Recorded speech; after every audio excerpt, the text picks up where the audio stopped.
இக்கா மர்மோ தனி கொடுத்தனும் போறான்னு போட்டவன எனக்கு கையும் ஓடல காலும் ஓடல வயல்ல தான் நின்னேன். அந்தால மாட்டை ஓட்டி விட்டுட்டு அந்தால கிளம்பிட்டோம்ல. இதுக்கு முன்னால ஒரு வீட்டுல வாடகைக்கு இருந்தாக்கா, அந்த வீட்டை நம்ம பிள்ளை தானே வாடகை எடுத்துச்சு. அப்ப அதையும் கொடுக்கணும்லக்கா வாடகை. இப்ப இந்த பிரச்சனைனால இந்த வீட்டுக்கு குடி வந்துட்டா. அப்ப 2 வீட்டு வாடகையாக கொடுப்பா. பாவம்லக்கா பிள்ளை. எனக்கு அதான் தோணுச்சு, அங்கேயும் வாடகை கொடுத்து இங்கேயும் ஒரு வாடகை கொடுக்க முடியுமா, அதையும் மர்மம் தான் கொடுக்கணும் அப்படி நினைச்சு கேட்டேன் மர்மன்ட்ட. எல்லா தாயி என்னக்கா, எனக்கு ஒரு சந்தேகம். எனக்கு மட்டும் இல்ல, நிறைய பேருக்கு இந்த சந்தேகம் இருக்கு. அதான் உன் மொபளுக்கு அங்க சொந்த ஊர்ல ஒரு வீடு கிடைக்கல, புறவு என்ன அங்க அவன் மாமியா இருக்க வேண்டியதுல இங்க வந்து கிடைக்கலன்னு எல்லாரும் கேட்டுட்டு இருக்காவளோ. நானும் அப்படிதான் நினைச்சேன், ஏங்க வந்து கிடக்க அங்க சொந்த வீட்டுல இருக்கலாம்ல வாடகை கொடுக்காம. எல்லாத்தையும் விளாவரி என் மருமோன்ட்ட கேட்டேன் அன்னைக்கு. என்ன தெரியுமா சொல்லிச்சு மருமோனுக்கு இருக்க சொந்த வீடு வந்து ஓட்டு வீடுக்கா, அங்க கொஞ்சம் ஒளி வீட்டு தான் இருந்திருக்கு. என் மொவங்க வந்து இந்த ஊர்ல ஒரு வீட்டு வாடகை எடுத்து இருந்தாவோ. அந்தால மாமியாக்காரி அங்க ஒழுவுதல அதை ரிப்பேர் பார்க்கணும், அந்த துட்டு தான் இந்த துட்டு தான் சொல்லி ஒயாம பஞ்சரிச்சிருக்கா. அந்தாலதான் என் மருமன் சொல்லி இருக்கு, எம்மா ஒழுகுதுங்க இல்ல எதுக்கு அங்கே தனியா இருந்துட்டு இருக்க, பேசாம வந்து இரி அப்படின்னு சொல்லி இருக்கு. ஐயாம அந்த வாட்டு வீட்டை போட்டு ரிப்பேர் பார்த்துட்டு கிடக்காத செலவுக்கு ஒட்டிக்கு ரெட்டு செலவா, பேசாம கொஞ்ச நாள் கழிச்சுனா தட்டி நிறத்திட்டு புது வீடா போடுமாமா மட்டு போட்ட வீடு அப்படின்னு சொல்லி இருக்கு. அந்தால என் மோளுக்கு மாமியாரும் பொட்டியை கட்டிட்டு இங்க வந்துட்டா. இந்த பிரச்சனை இருக்குதுன்னு அந்த நீலாம்பரி வந்து சேர்ந்தா என் மோவ வீட்டுக்கு. இங்க மாமியா வீட்டுல கஷ்டப்பட்டு கிடந்தவா இங்க வந்தா நல்ல சொகுசா இருந்து பழகிட்டாளா. இங்க இருந்து அடிச்சு பத்தினாலும் போக மாட்டேங்க. இப்படிதான் காலம் மணி நேரமும் போயிட்டே இருந்துச்சு. இப்ப திடுப்புன்னு பிரச்சனை வந்துச்சு பத்தியாக்கா. அந்தாலதான் பார்த்தாரு என் மரமே. என் மோவ கூட சொல்லல, என் மருமகன் தான் இந்த வீட்டை இருந்தா சரிப்படாது, பேசாம நம்ம தனி வீடு கொடுத்து போயிரும் அப்படின்னு என் மவளுக்கு இந்த வீட்டை பார்த்து இங்க கூட்டிட்டு வந்துட்டாரு. நான் தலை மருமன்ட்ட கேட்டேன், மருமனே அப்ப அந்த வீட்டுக்கு நீங்க தான் வாடகை கொடுக்கணும், இந்த வீட்டுக்கு நீங்க தான் வாடகை கொடுக்கணும், என்ன செய்ய போறியா அப்படின்னு. அந்தாலதான் மருமன் சொல்லிச்சு, எத்தே எங்க அம்மிட்ட பேசிட்டேன், வாடகை பாதியே நான் கொடுக்கேம்மா, ஒண்ணு பார்க்க வேண்டிய கடமை எனக்கு இருக்கு, மீதி வாடகைய உன் மோவல கொடுக்க சொல்லு அப்படின்னு சொல்லிட்டேன். அதுக்கு என் தங்கச்சிக்காரி வாயே திறக்கல. எங்க அம்மா மட்டும் இருந்தா பேசாம இருப்பதே, என் தங்கச்சிக்காரி இருக்க விட மாட்டாங்களே. எங்க அம்மைக்கு ஸ்க்ரூ கொடுத்து இவ்வளவு பிரச்சனை இழுத்து விட்டுருக்கா. இன்னும் ஒரு மாசம் பாப்பேன், பாதி வாடகை கொடுப்பேன், அடுத்தாலும் எதையாவது வேண்டாத வேலை செஞ்சுட்டு இருந்தானா என் தங்கச்சி முழு வாடகையை நீனே கூடுன்னு சொல்லிட்டு ஒப்பிச்சுட்டு பேசாம நான் என் போக்குல இருந்துடுவேன், இந்த வீட்டுக்கு மட்டும் வாடகை கொடுத்துட்டு அப்படின்னாரு. அது கரெக்ட் தானே சொல்ல தாயி, மருமே சரியா தான் பேசியிருக்காரு. ஆமா, இந்த வீட்டு மட்டும் வாடகை கொடுத்துட்டு பேசாம இருக்க சொல்லுவோம் மருமனை. அவ்வளவு கொடுப்பாலும் இல்லைன்னு என்ன செய்தாலுவா. வீட்டு வாடகை குறைச்சல் தாங்க, நம்ம ஊர்ல கிராமம் தானே 2500 தான் வாடகை, அதுக்கு மேல வாடகை வேண்டாம்னு சொல்லிட்டாராம். 2500 தான் வாடகையா? பரவாயில்லையேக்கா. ஆமா தம்பி, 2500 மிச்சமா இந்த ஊர்ல எங்க கேட்க முடியும், அதனாலதான் கொடுத்துருக்காரு. அதுவும் இல்லாம நல்ல ஆள்களா இருந்தா வீடு நல்ல பத்திரமா பாத்துக்கணும், எங்களுக்கு வாடகை முக்கியம் இல்ல அப்படின்னு சொல்லி வீட்டு ஓனர் சொல்லியிருக்காரு. வீட்டு ஓனர் வெளிநாட்டுல இருக்காரு, அவருக்கு வீடு தானே முக்கியம், அவருக்கு எல்லாம் துட்டா முக்கியம். அவர்கிட்ட எக்கச்சக்க பணம் இருக்கு, இந்த வீட்டுல இருக்க இந்த சோபா செட் எல்லாம் அப்படி இருந்திருக்கு. சரி மருமை தெரிஞ்சால, சரி நீங்க பயன்படுத்திக்கிடுங்க தம்பி அப்படின்னு சொல்லி நல்ல மனசோட இலகுன மனசோட கொடுத்திருக்காரு. யார் இந்த காலத்துல இந்த மாதிரிலாம் இறக்கம் பார்த்து கொடுக்க? பரவாயில்லையக்கா, டவுனா இருந்தா அவ்வளவுதான், இந்த மாதிரிலாம் கொடுக்க மாட்டாவளோ வசதி பண்ணி. என் மர்மம் நல்ல குணத்துக்கு எல்லாமே நல்லதா அமையும். என்ன மர்மல சோர்துனாச்சா? சோர்துனாச்சாவா? உங்க 4 பேரை தவிர எல்லாரும் சாப்பிட்டு முடிச்சாச்சு, பந்தியும் முடிஞ்சாச்சு. ஆளுக்கு 2 கப்பு பாலத்துக்கு குடிச்சு போட்டோம். ஐவரு 2 பழத்தை வர தின்னு போட்டோம் எல்லாரும். பிறகு என் மொவ வர காப்பி விட்டு கொண்டதால அதையும் குடிச்சு போட்டோம். பயிர் வர கம்முன்னு இருக்கு. அதான் கொஞ்சம் செவிக்கண்டமா, அதான் உட்காந்து பாடு பேசுமேன்னு பேசிட்டு இருக்கோம். என் தம்பி வர அப்பப்ப போன்ல பேசுவான், ஆனா நேர்ல பார்க்கும்போது தானே என்னென்ன பேசணுமோ பேச முடியும். அதான் உட்காந்து கதை விட்டுட்டு இருக்கோம். அதுவும் சரிதான், அக்கா தம்பி பாசம்னா சும்மையா? எப்பப்பா பேச வேண்டிய கதைகள்லாம் பேசி தீருங்க. உங்களை மாதிரி யாராலையும் பாசமா இருக்க முடியாதம்மா அக்கா தம்பி எல்லாம். இந்த காலத்துல எல்லாம் ஒருத்தருக்கு ஒருத்தர் மூஞ்சி முறிச்சிட்டு சண்டை போட்டுட்டு தெரியுதாவா? கூட பிறந்தவங்க எல்லாம் ஒருத்தருக்கு ஒருத்தர் மூஞ்சி முறிச்சிட்டு சண்டை போட்டுட்டு இருக்கிறது நல்லாவா இருக்கு? எல்லாரும் ஒத்துமையா இருந்தா பலம். அது உங்களுக்கு தெரியுது, நிறைய பேருக்கு தெரிய மாட்டேங்குதே.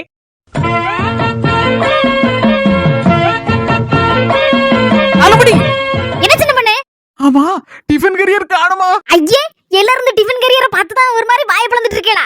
நல்லபடி. ஆமா, காணுமா டிஃபன் கரியர்? காணாதான், இருந்தாலும் அட்ஜஸ்ட் பண்ணிக்க வேண்டியதான். ஏன்னா இது சின்ன பல்கைப்பு வீடு தானே, அதனாலதான் சின்ன டிஃபன் கரியர் எடுத்துட்டு வந்தேன்.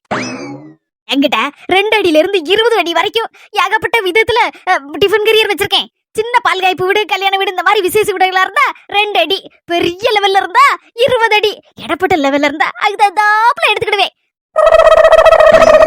சின்ன பொண்ணு என் புருஷனால பால்காய்ப்பு வர முடியல, வெளியூருக்கு வேலைக்கு போயிருக்காரு. வரதுக்கு ராத்திரி ஆகும், அதான் 7 போல எடுத்து வச்சிட்டோம்னா அவர் ராத்திரி போல கொஞ்சம் கொஞ்சம் சாப்பிட்டுட்டு வரல. அதுக்குதான் இந்த டிஃபன் கரியர்ல எடுத்துட்டு போறேன். சரி சின்ன பொண்ணு போயிட்டு வரேன். வசந்திக்கு இந்த விசேஷ வீடு வந்துடப்படாது, உடனே எடுப்பு சாப்பாடு எடுக்கிறதுக்கு டிஃபன் கரியரை தூக்கிடுவா. 4 மணிக்கு டிஃபன் கரியர்ல சாப்பாடு எடுத்துட்டு போகும்போது தான் ஞாபகம் வருது, நம்ம பக்கத்து வீட்டு பாக்கியலட்சுமி அக்கா மோவா மாசமா இருக்காலத்தே, கொஞ்சம் சாப்பாடு எடுத்து கொண்டு கொடுக்கட்டே. அருமலா என்கிட்ட என்ன கேப்பல, என் மோவட்ட சொல்லி சாப்பாடு எடுத்து கொடுக்க சொல்லி அவ எடுத்து தருவா. கொண்டு போய் கொடுத்துறான். பாவம் வாய் வயிறுமா இருக்க பிள்ளைய பார்க்க வச்சு திங்கப்படான்னு சொல்லி சொல்லுவா எங்க அம்மா. அமைச்சிட்டு மாசமா இருக்க பிள்ளை இதெல்லாம் சாப்பிடுன்னு ஆசைப்படும் பாத்துக்க, எடுத்து எழுதி கொண்டு கொடு. அருமலா மாசமா இருக்க பிள்ளைல ஆசைப்பட்டு எதனாலும் கேட்டாலும் வாங்கி எடுத்து கொடுக்கணும் திங்கிறதுக்கு. இல்லன்னு சிக்கிய பிறக்க போற பிள்ளைக்கு அதுல சீல் வடின்னு சொல்லி எங்க அம்மா சொல்லுவா. அப்படியா? ஆமா சின்ன பின்னே, அப்படிதான் எல்லாரும் சொல்லுவாவோ. அது நெசமா பொய்யான்னு கூட தெரியாது, ஆனா அப்படிதான் சொல்லுவாவோ. அதனால மாசமா இருக்க பிள்ளைய பார்க்க வச்சு நம்ம திங்கவும் கூடாது, பக்கத்து வீட்டுல ஏதாவது செஞ்சு எடுத்தாலும் கொடுத்துடணும் அந்த பிள்ளைகளுக்கு. சரி, எல்லாத்தையும் இப்ப கொஞ்சம் எடுத்து கொண்டு கொடுத்துட வேண்டியதான். என்னி இதுல சாம்பார் அவியல் பாயசம் பப்படம் அப்புறம் அவியல் துவரம் எல்லாம் வச்சிருக்கேன். நம்ம பாக்கியலட்சுமி அக்கா மோவலுக்கு கொஞ்சம் கொண்டு கொடுத்துருவீங்களா நீ? நாங்களும் அதை பத்தி பேசிட்டு இருந்தோம். மாசமா இருக்க பிள்ளைக்கு கொஞ்சம் சோறு கொடுக்கணுமேனு. சரி, சோறு அவங்க வீட்டுல வச்சிருப்பாங்கல்ல, குழம்பு கூட்டுனாலே போதும், வச்சு சாப்பிட்டுக்கிட்டு அந்த பிள்ளை. நான் போகும்போது வீட்டுல போய் ட்ரெஸ் மாத்திட்டு அந்த இதை கொண்டு போய் கொடுத்துருதேனே. சூப்பரா இருக்க சேலை, அதுக்குள்ள 2வது சேலை மாத்திட்டியேக்கும். என்னி இது இந்த மனசு சர்ப்ரைஸா எனக்கு எடுத்து வச்சிருந்திருக்காரு. ப்ளவுஸ் கூட யாங்கள ப்ளவுஸ் எடுத்துட்டு போய் அளவு கொடுத்து ஆரி வர்க்லாம் போட்டு எடுத்து தச்சு வச்சிருந்திருக்காரு. சரி நான் இப்பதான் தூக்கி தந்தாரு. அந்தால சரி இன்னைக்கு கெட்டுவமேன்னு தான் கெட்டினேன். பரவலி அடிபொலி சூப்பரா இருக்கு. என்னதான் எத்தனாயிரத்துக்கு பட்டை கட்டினாலும் சரிதான், நம்ம பொம்பளைங்களுக்கு இந்த நைட்டிய போட்ட மாதிரி இருக்காது, எனக்கு சுடிதார் போட்ட மாதிரி இருக்காது. நீ ஒரு 5 நிமிஷத்துல சேலையை மாத்திருவேனா? நீ தெய்வமும் யாழுமே சாப்பிட்டு இருந்தாங்க, நான் போய் கவனிக்க. நீ அட பாதியிலே விட்டுட்டு வந்த, என்ன ஏதுன்னு போய் கவனி போ. ரோசஸ் சித்தப்பு கிளம்பட்டுமா? சரி மர்மல பாத்து போயிட்டு வா. சித்தப்பு அந்த ஆள கால்ல சக்கரத்தை கட்டிட்டு அந்த ஆள பறந்துடாதிய. 2-3 நாள் இங்க எங்க வீட்டுல தங்கிட்டு தான் போனோம், சரியா?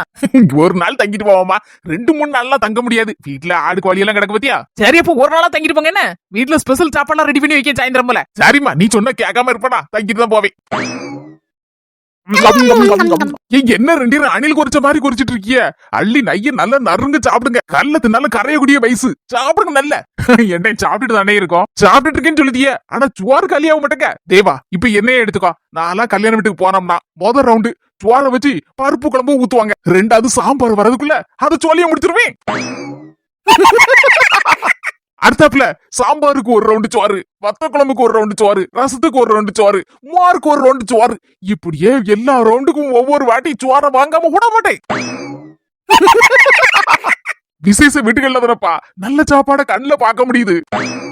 அண்ணி பின்னால பாத்தியா, ராதிகாக்கு முகம் செவந்தாச்சு. பாத்தீங்க, இந்த அண்ணன் பாக்கல போல இருக்கே.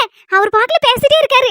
இன்னைக்கு நைட் அடி கன்ஃபார்ம் நினைக்கேன். இதே பார்த்து எடுத்து பதனமா பேசுங்க. பார்த்து எடுத்து நான் யா பேசிட்டு இருக்கேன். என்ன பின்னால என்னது ஒண்ணும் இல்ல. பின்னால அக்கா ஆகா வடச்சட்டி வாய வச்சுட்டு வம்பல மாட்டிக்கிட்டேன் ஐயா. நான் இருந்தாலும் என் வாய் சும்மா இருக்காது போல இருக்க.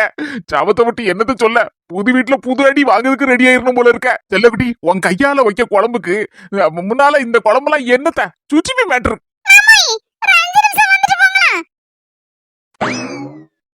இப்பதான்டா ஞாபகம் வருது. மேனேஜர் அப்படியே 2-3 வாட்டி மிஸ்டு கால் விட்டுட்டாரு. எம்மா அவருக்கு பேசலன்னா தாண்டா ஆடி விடுவாரு. அவர்கிட்ட 2 நிமிஷம் பேசிட்டு ஓடி இருந்தே. அவர் அப்படிதான் எப்பவுமே வாயை கொடுத்துட்டு வம்பல சிக்கனே ஜாலியா போச்சு. நீங்க சாப்பிடுங்க. ரசம் கொண்டு வரட்டுமா? இல்லக்கா இருக்கட்டும், சாப்பிட்டுட்டு வாங்கிக்கிடுதோம். நம்ம அங்கனே நின்னுட்டு இருந்தா 2 பேரும் சாப்பிட மாட்டாங்க.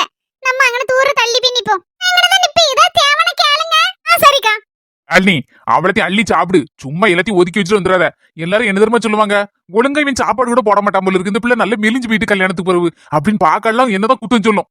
நீங்க வர நான் வேற கல்யாணத்துக்கு பிறகு 2 கிலோ வெயிட் கூடி இருக்கேன். ஏங்க ராதிகா கையால அப்பப்ப ராஜேஷனை அடி வாங்குவார் போல இருக்கே. அதான் ஊங்கறதுக்குள்ள தெரிச்சு பயந்து ஓடுதாரு. ஆமா அள்ளி, ராஜேஷனே நல்ல அறிவா பேசிட்டு இருப்பாரு. திடுதுப்புன்னு ராதிகா கிட்ட பேசும்போது மட்டும் எக்கு தப்பா எதையா அவனை சொல்லி மாட்டிக்கிடுவாரு வசமாட்டு. எல்லாரும் முன்னாடியும் ராதிகாக்கா நல்லதா பேசுவாங்க.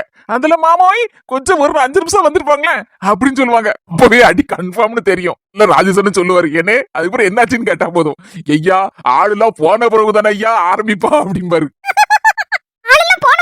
ஆமா, வீட்டுல யாரு இருந்தாலும் அந்த நேரத்துல அடி விழாது. எல்லாரும் போன பிறகு பெட்ரூம் கதவை சாத்திக்கிட்டு தான் அடிப்பாங்களா அந்த அக்கா. டி ஒன்னொன்னு இடி மாதிரிலாம் விழுவோம் அப்படிம்பாரு. சொல்லி ரியாக்ஷனை காட்டுவாரு பாக்கணும். நாங்கெல்லாம் கடந்து விழுந்து விழுந்து சிரிப்போம். எனக்கு இப்ப சொல்லும் போது கூட சிரிப்பா வருது. ராஜசேகரன் மெனக்கிட்டுன்னு வாங்கினே அப்படின்னு சொல்லி கூப்பிட்டு கதை கேட்போம். அவரு அந்த ரியாக்ஷனோட கதையை சொல்லும் போது எங்க எல்லாத்துக்கும் ரொம்ப பிடிக்கும். இதுக்குன்னே ஒரு ரசிகர் பட்டாலாம் இருக்குன்னா பாத்துக்கிட்டா. ஒரு 1 அடி வாங்கினாலும் சரிதான், 9 அடி வாங்கின மாதிரி பயங்கரமா ரியாக்ஷன் வர விடுவாரு. கல்யாணத்துக்கு முன்னால என்ன கூப்பிட்டு ஒரே அட்வைஸ் மழைதான். என்ன அட்வைஸ் பண்ணாங்க? பொண்ணு, அம்மா அப்பா, ஊரு உறவு உடப்பிறந்தவங்க எல்லாத்தையும் விட்டுட்டு நம்ம கூட வரும்போது அவங்க கண்ணு கலங்காம நம்ம பாத்துக்கணும். உள்ளி புரிக்கதா இருந்தா கூட கண்ணுல கண்ணீர் வந்துடக்கூடாது, நம்ம தான் உள்ளி புரிச்சு கொடுக்கணும் அப்படிம்பாரு. நம்ம ஏதாவது எக்குத்தப்பா கோல்மால் பண்ணா கூட நேர பொண்ணாட்டிட்டு போய் உண்மையை சொல்லி பெட்ரூம் கதவை சாத்திட்டு அவ கால தொபக்கடின்னு விழுந்துடணும் பாரு. பொண்டாட்டி 4-5 ஏச்சு தந்தா, ஏன் 2 அடி தந்தா கூட வாங்கிக்கணும். யாராட்டும் இல்லாமோ நம்ம ஏச்சு வாங்கியிருக்கோம். ஏன் சின்ன பிள்ளையா இருக்கும்போது நம்ம டீச்சர்ட்ட எத்தனை அடி வாங்கியிருக்கோம், டொம்மு டொம்மு டொம்முன்னு. அதெல்லாம் நினைச்சு பார்க்கணும். கெட்டின பொண்டாட்டி காலம் முழுக்க நமக்காண்டி தானே வாழுதா, அவள்கிட்ட 2 அடி வாங்குறதுல என்ன தப்பு இருக்கு அப்படின்னு சந்தோஷப்பட்டுக்கணும். அப்போ ராஜேஷன் இவ்ளோ அட்வைஸ் உங்களுக்கு கொடுத்திருக்காங்க கல்யாணத்துக்கு முன்னால? ஆமா, பெரியவங்க எப்பவும் அட்வைஸ் கொடுத்தா கரெக்ட்டா தானே இருக்கும். ஆமா, பின்ன கரெக்ட்டா தான் இருக்கும். அப்போ நாளையில இருந்து நம்ம வீட்ல வெங்காயம் உரிக்கிறது நீங்க தான். ஏதாவது சொல்லி என்கிட்ட கோல்மால் பண்ணுனீங்கன்னு வச்சுக்கோங்க, அடி உண்மையிலே தப்பாது, கன்ஃபார்ம் தான். அட பாவி, இதுக்கு பேர் தான் பாட்டு வாங்குறதா? பாட்டு வாங்கிட்டியே எல்லாத்தையும் என் வாயில இருந்து. அடி கன்ஃபார்ம்ல இருக்க எனக்கு டெய்லி. பயப்படாதீங்கங்க, அடிலாம் கொடுக்க மாட்டேன், ஸ்ட்ரைட்டா வெளுத்து கட்டுவல தான். ஐயோ, காமெடி பண்ணாத யாழினி, நீ எல்லாம் தங்கம். தொட கூட மாட்டேன் என்ன. சரி சரி, ஐஸ் வச்சது போதும், சாப்பிடுங்க, டைம் ஆயிட்டு. எவ்வளவு நேரமா உட்கார்ந்துட்டு இருக்கோம்? தேவா இருந்தாலும் கொஞ்சம் ஜாக்கிரதையா இருந்துக்கோ. அடி விழுந்தாலும் விழுந்துரும். சீக்கிரம் சாப்பிடு. அட பாயசம் இருக்கு, அப்படியே அதுல பப்படத்தையும் போட்டு பழத்தையும் விரசி தின்னா செம சூப்பரா இருக்கும். சரிங்கங்க.